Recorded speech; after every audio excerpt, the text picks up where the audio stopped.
Hi friends, అందరికీ good afternoon. ఇవాళ లంచ్లోకి నేను గోంగూర పప్పు వండాను. నేను గోంగూర పప్పు ఎలా వండుతాను అనేది మీతో షేర్ చేస్తున్నాను. ప్రెషర్ కుక్కర్లోకి ఒక గ్లాస్ కందిపప్పు, కొంచెం శనగపప్పు, పచ్చికారం, పసుపు, జీలకర్ర, ఆనియన్, టమాటో అండ్ కొంచెం ఆయిల్ వేసుకొని ఇవన్నీ కంప్లీట్గా మునిగే వరకు వాటర్ పోసుకొని 5 విజిల్స్ పెట్టుకొని ఉడికించుకోవాలి.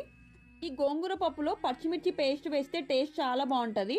ఈ గోంగూర పప్పు రైస్తో తినేటప్పుడు ఇందులో సైడ్కి మామిడికాయ చట్నీ ఆర్ ఆమ్లెట్ ఉంటే చాలా అంటే చాలా బాగుంటుంది. ఒకసారి ట్రై చేయండి.